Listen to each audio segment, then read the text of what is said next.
After an 8-year-long sabbatical, seminal American filmmaker Michael Mann has returned. And I'll tell you what, he finally puts the driver in Adam Driver. My name is Ran, I'm at the Venice Film Festival, and this is my review of Michael Mann's Ferrari.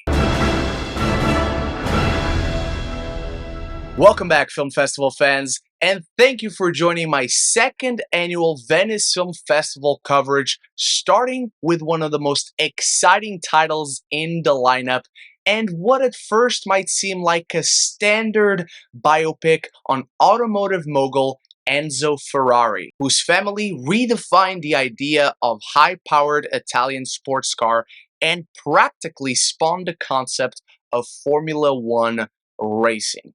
I don't know about you, but Michael Mann is easily one of my favorite directors. Last of the Mohicans, Heat, Public Enemies. The man, for the most part, has never faltered, and I have hungered for a new film from him for years, especially since his last one wasn't all that good. And I am happy to say Michael Bay?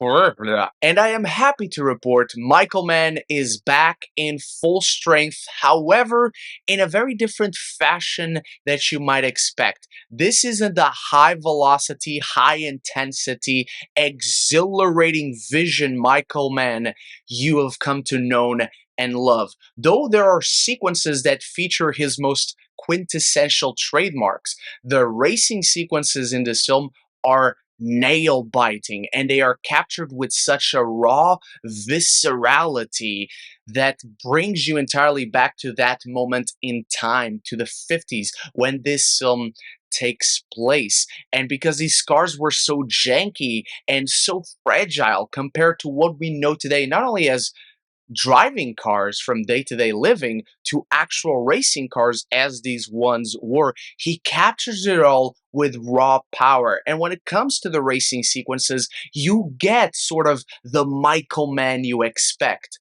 But while this is a racing drama, it is definitely a character study first and foremost, as it is not one of those standard biopics that spans years and years of a man's life and his family, but instead chooses to entirely focus on a moment in time, on an Enzo Ferrari whose family life is crumbling apart and his automotive empire is in serious jeopardy of going bankrupt. It's hard to say this is Michael Mann's best movie, but it certainly is his most untraditionally emotionally vulnerable, allowing his storytelling to feel refreshing and reinvigorated. And the most emotionally compelling factor that beautifully marries both these sides of the person is how throughout his life, he has married his personal life, his family, into the empire he's constructed in a post-war torn Italy. And because Michael Mann's thematic and narrative preoccupations are not focused in capturing the man's entire life from when he was a boy to building this empire to going through the war to eventually passing it on to someone else, we are allowed as an audience a deep, intimate dive into the flawed person Enzo Ferrari was, as well as the brilliant automotive emperor above it all that invented and reinvented, even redefined what a car should and can be. And capturing all these moments during this small period of time allows us to see them all flesh out and influence one another. This is a man whose marriage was crumbling apart, and Adam Driver continues to be one of the most chameleonic actors out there. He just blends perfectly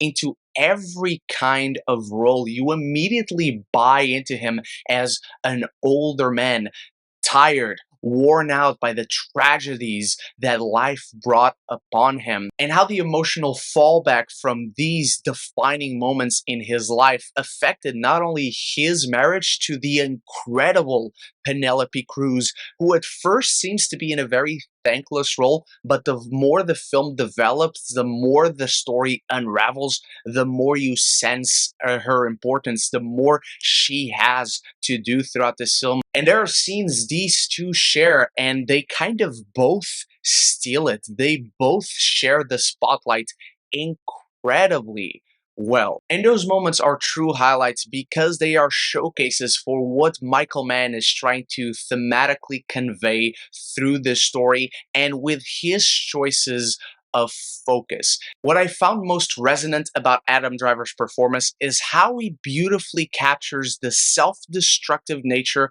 of both the sides illustrated through Michael Mann's narrative focus of the man searching for a personal purpose, searching for what will come next to define his legacy, and the mogul searching to outsmart himself, searching to keep outdoing what he did before and prove everyone around him wrong. Because despite professionally being on top of the world, he manages to still feel like an underdog while his personal world is just crumbling apart out of his own doing. And it's the self-destructive behavior that makes it wonderful to watch, that makes it a beautiful and even emotional tragedy. This is not the Michael Mann I expected, but it was a pleasant surprise. It feels like he's channeling in his inner Francis Ford Coppola because it's a much more quiet,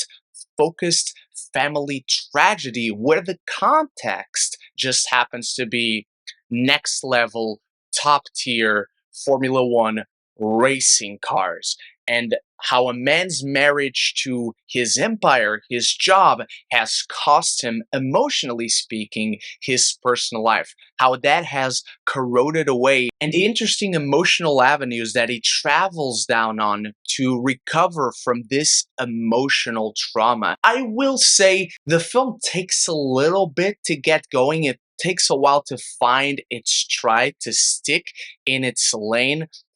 And there are some supporting characters that feel undercooked. There are so many people surrounding Enzo Ferrari, whether it be in his family, whether it be in his job, where he has a ton of people working from him, from mechanics to racers to designers to even his relationship with the media, that I feel was just slightly undercooked. It's a film that feels way too busy at points in terms of how many characters matter to the story. And running at 2 hours and 20 minutes, there are definitely 10 to 15 minutes that could have been either polished or cut from the film entirely. Once the film gets to where it wants to go, it soars. But at first, it will surely test your patience because it just feels unsure of how many pieces it wants to bring to the table and feels unsure where it wants to focus on. It's literally a film that gets better the further it goes along. So with the pros and cons of Michael Mann's Ferrari out of the way, and before I dive into my final thoughts, it's time for you to start the conversation in the comments below with your excitement level for this film, your favorite Michael Mann movie, and your favorite Adam Driver performance. If you want to keep up with my Venice Film Festival 2023 coverage, or you want to check out my Venice Film Festival 2022 coverage, it's right up here. Or if you just want to talk more movies and TV, this is the place to be. Consider clicking that subscribe button and you won't miss any future conversations on your favorite movies and TV. Michael Mann's Ferrari is an unexpectedly soulful introspection on the broken man behind a perfect racing car. A visually stellar, exhilarating tale on who you are versus what you do and which will define you, as Adam Driver continues to prove himself one of the most sublime performers of a generation. I'm giving Michael Mann's Ferrari a B+. Thank you so much for watching. Remember to stay tuned for more Venice Film Festival 2023 reviews coming up very soon. And big shout out to my channel members for always supporting the channel. I'll be back very soon. And so until the next one, love each other and love the movies.